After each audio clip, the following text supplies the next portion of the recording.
News channel, सच है तो बोलेगा।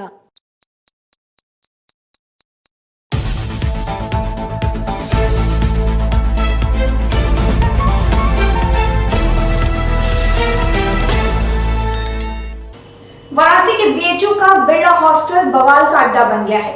2 दिन पहले छात्रों के 2 गुट में मारपीट के बाद गुरुवार को फिर छात्रों के 2 गुट में मारपीट का मामला सामने आया है। छात्रों में मारपीट की सूचना मिलते ही मौके पर भारी संख्या में पुलिस फोर्स कैंपस में पहुंच गई है। जानकारी के अनुसार बिरला हॉस्टल के कुछ छात्रों ने एलबीएस के छात्रों से मारपीट की थी, जिसके बाद एलबीएस हॉस्टल के छात्र इकट्ठा होकर बिरला हॉस्टल पहुंचे। कहासुनी के बाद दोनों गुट आमने सामने हो गए और जमकर मारपीट करने लगे। इस दौरान छात्रों में हल्की पत्थरबाजी भी हुई। सूचना पर आनन फानन में कैंपस के अंदर पुलिस ने मोर्चा संभाल लिया और छात्रों को खदेड़ कर हॉस्टल के अंदर कर दिया। पुलिस बल ने आते ही लाठी डंडा पटकते हुए छात्रों को वहां से हटाया। मौके पर पहुंचे पुलिस फोर्स और बीएचयू के अधिकारियों ने कैंपस में मामले को शांत कराया।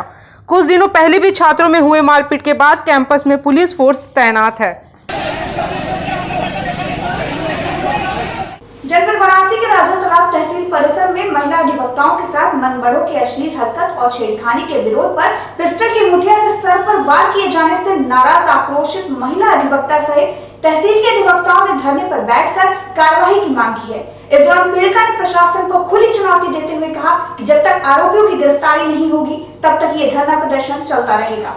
तहसील राजा तालाब परिसर में बृहस्पतिवार को महिला अधिवक्ता के साथ मनबढ़ों ने अश्लील हरकत के साथ छेड़खानी किया, जिसका विरोध करने पर मनबढ़ दबंगों ने अधिवक्ता के भाई को पिस्टल की मुठिया से वार कर घायल कर दिया। दिन दहाड़े हुई इस घटना से आक्रोशित महिला अधिवक्ता साथियों ने पूर्व अध्यक्ष सुनील सिंह के नेतृत्व में जमकर नारेबाजी करते हुए मुख्य गेट के सामने जमीन पर बैठ धरना प्रदर्शन किया। एसडीएम की गाड़ी को रोककर अधिवक्ता प्रदर्शन करने लगे, जिसके कारण उन्हें गाड़ी से उतरकर दूसरे गाड़ी से बाहर जाना पड़ा। वहीं पीड़िता ज्योति सिंह का कहना है कि जब तक आरोपियों की गिरफ्तारी नहीं की जाएगी हम लोग धरना प्रदर्शन पर बैठे रहेंगे। हम लोगों के साथ गलत हुआ है। जब अधिवक्ता सुरक्षित नहीं है तो आम आदमी क्या सुरक्षित होंगे, यह समझ के परे है। सर, हमारा एक मामला है ये लाल मणि सिंह बनाम कैलाश, तो उसमें मैं पैरवी करने के लिए एसडीएम साहब के पास आई थी और जो ही पैरवी करके निकली तो विपक्षी गढ़ 5-7 लोग थे, वो बाहर निकले। और क्या नाम है विपक्षी गढ़ के आपके? सर हर्षमणि नाम है उनका, और उनके भाई लोग भी और भी थे वहाँ पे। हाँ। सब लोग 5-7 व्यक्ति थे। अच्छा। जो ही मैं बाहर कैबिन से निकली तो उनका यही लहजा था कि निकल रही है कैबिन से बाहर जी। मतलब कि उनका कहने का सीधे सेंस ये था कि मैं एसडीएम जो ऑफिस से निकली हूँ तो मतलब कुछ गिरी करके निकली हूँ, इसलिए मेरा काम हो जाएगा। और निकली हूँ तो मेरे भाई सुना है, जब भाई सुना तो उसका विरोध किया है। क्या नाम है आपके भाई का? मेरे भाई का नाम दिव्य सिंह एडवोकेट है। अच्छा, क्या घटना हुई उनके साथ जो है? और सर जो ही मतलब कि उन्होंने विरोध किया, फिर उन्होंने जान से मारने की धमकी दी। जो बाहर वो निकला तो जो है कि ये लोग मतलब कि पिस्टल लेके उसको जो है कि मुठिया से यहाँ पे वार किए। ये बचा के जब अधिवक्ता जुटे तो ये जो है कि भागे, सबकी जान से मार देंगे तुमको। तो अभी आप लोग धरने में बैठी हैं, क्या मांग है आपकी, क्या चाहती हैं? सर हमारी मांग है कि जो भी अपराधी है गिरफ्तारी होगी, हम नहीं हटेंगे यहाँ से। नियामताबाद अलीनगर थाना क्षेत्र के बिलारीडीह स्थित नेशनल हाईवे के सर्विस लेन पर शुक्रवार की सुबह पुलिस मुठभेड़ में एक बदमाश पुलिस की गोली से घायल हो गया। वहीं उसका साथी मौके से फरार हो गया, जबकि बदमाशों की गोली से एक सिपाही भी घायल हो गया। पुलिस ने घायल बदमाश व सिपाही को इलाज के लिए जिला चिकित्सालय में भर्ती कराया। वहीं पकड़े गए बदमाश से पुलिस पूछताछ कर अन्य वारदातों की संलिप्तता पर नजर रखने के साथ पूछताछ के बाद गिरोह के अन्य सदस्यों के बारे में जानकारी हासिल कर रही है। घटना स्थल पर पहुंचे पुलिस अधीक्षक अंकुर अग्रवाल ने बताया कि बीते 21 मार्च को अलीनगर थाना क्षेत्र के खर्रा गांव के समीप शराब सेल्समैन से हुई लूट की घटना में घायल बदमाश दिनेश सोनकर शामिल था। उक्त घटना की जांच में 2 बदमाश लल्लू गुप्ता व अनिल को पुलिस ने पहले ही गिरफ्तार कर लिया था। गिरफ्तार बदमाशों से मिली सूचना पर कि दिनेश व अमन किसी लूट को अंजाम देने के लिए हाईवे पर जाएंगे। उक्त सूचना पर पुलिस ने भोर में बिलारडीह के पास बदमाशों को रोका। इस पर बदमाशों ने पुलिस टीम पर फायरिंग कर दी। जवाबी कार्रवाई में बदमाश दिनेश सोनकर के पैर में गोली लग गई। वहीं उसका साथी अमन यादव मौके से फरार हो गया, जबकि एक पुलिसकर्मी मनीष को भी पैर में गोली लगी। पुलिस अधीक्षक के अनुसार कुछ दिनों पूर्व उक्त बदमाश वाराणसी के मिर्जा मुराद, जौनपुर के जलालपुर आदि जगहों पर हुई लूट की घटना में शामिल रहा, जिसे पुलिस टीम ने मुठभेड़ के बाद गिरफ्तार कर लिया। बदमाश 50,000 का इनामी है, जिसके पास से बाइक, एक तमंचा, 2 कारतूस व 73,000 रुपए बरामद हुए। थाना अलीनगर में आपको पता होगा कि 21 मार्च को एक व्यापारी के दो सेल्समैन थे जो अपना 2-3 दुकानों से कैश इकट्ठा करके अपना होली के बाद आ रहे थे। उनसे लूट हुई थी। 3 लोगों ने एक अपाची बाइक के ऊपर उनसे लगभग 4,70,000 के आसपास अमाउंट लूट लिया था। उसमें पुलिस द्वारा कल शाम को 2 लोगों को अरेस्ट किया गया, जिसमें लल्लू गुप्ता और एक अनिल। लल्लू गुप्ता जो थे वो यहाँ पे 2.5 महीने पहले इन्हीं व्यापारी के पास काम करते थे, पर उनको हटा दिया गया था। उनके द्वारा ये बताया गया कि इनके द्वारा लूट की गई है। उनके पास से लगभग 93,000 रुपये, एक स्प्लेंडर मोटरसाइकिल जो उसी तरह से खरीदी गई थी, और जो घटना में अपाची बाइक इस्तेमाल हुई थी वो बरामद हुई। उनके द्वारा ये बताया गया कि उनका ही एक साथी जो कि जिसका नाम दिनेश सोनकर है और अमन, ये लोग फिर से आज सुबह का प्लान किए थे कि आज सुबह फिर से हाईवे के ऊपर किसी से लूट करेंगे, और इसके लिए कॉम्बिंग करी गई, पिकेट लगाई गई, टीम लगाई गई। आज सुबह जब ये लोग अपनी बाइक से आ रहे थे तो पुलिस ने उनको रोकने की कोशिश करी, उन्होंने पुलिस को फायरिंग करी, और जो अभी फायरिंग में इसमें एक दिनेश सोनकर के पैर में गोली लगी है। इसका साथी जो अमन है वो मौके से भाग गया है, कॉम्बिंग की जा रही है, उसको अरेस्ट किया जाएगा।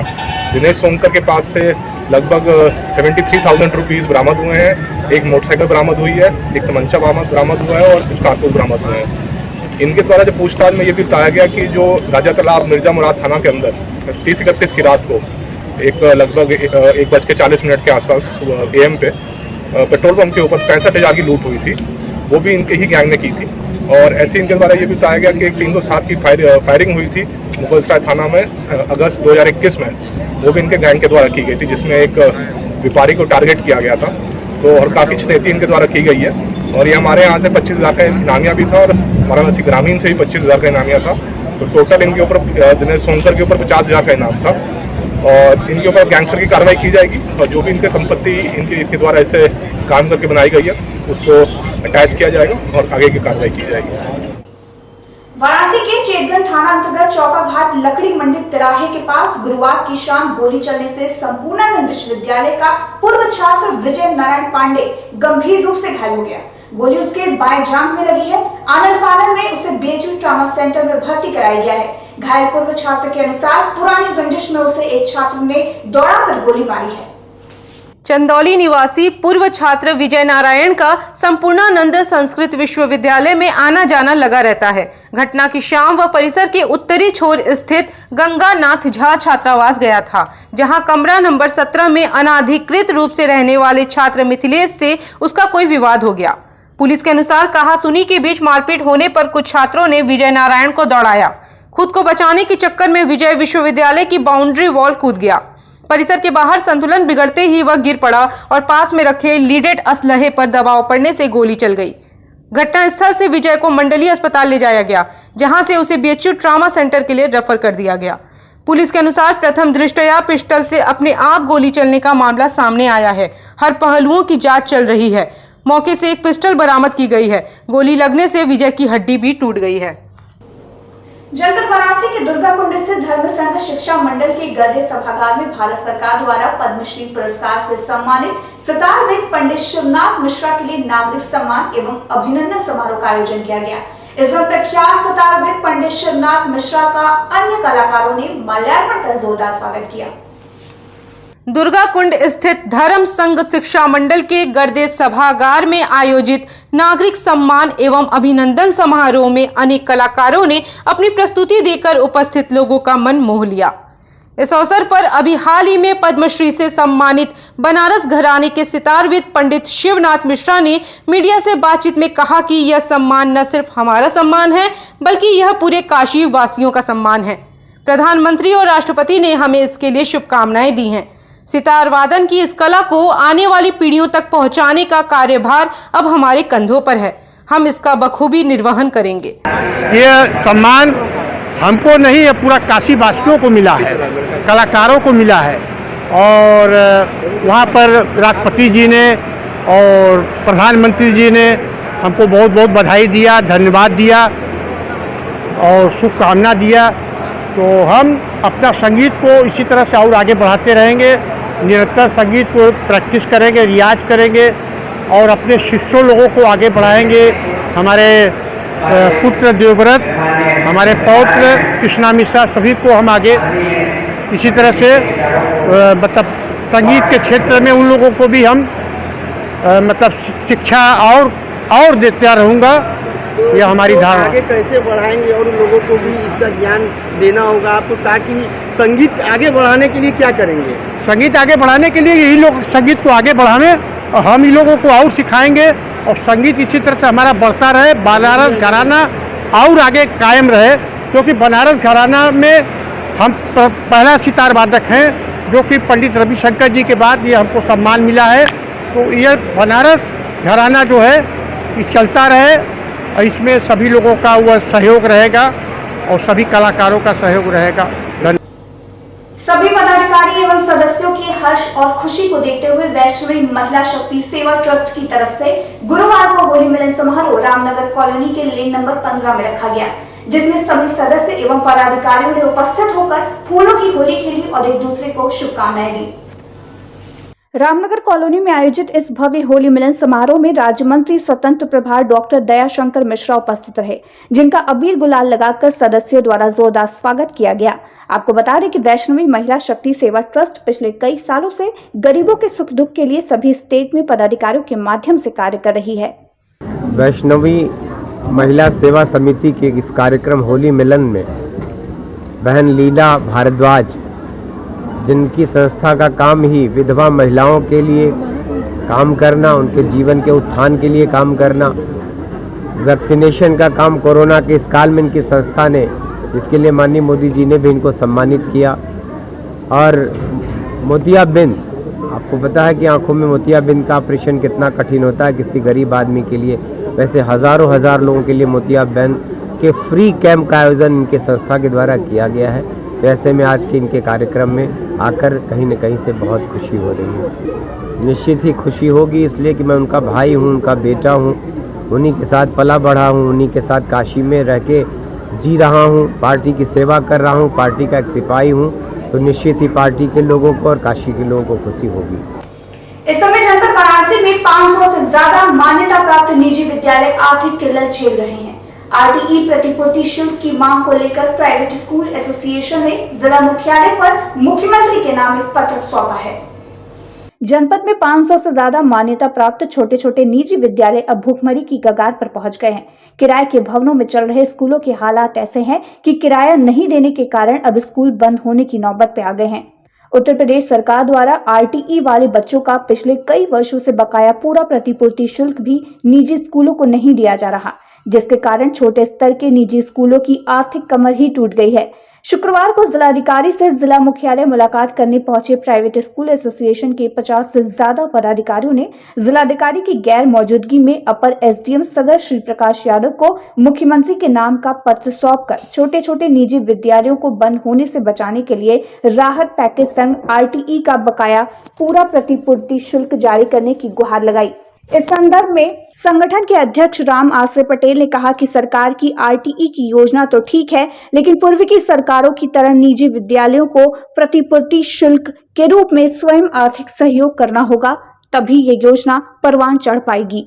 सर, जैसा आप जानते हैं कि आरटीई अधिनियम 2009 के अंतर्गत 25% सीटें प्राइवेट विद्यालयों में सरकार ने आरक्षित की हैं कि जो गरीब बच्चे हैं, दुर्बल वर्ग के बच्चे, सरकार उनका एडमिशन लेके हमारे यहाँ भेजती है पढ़ने के लिए।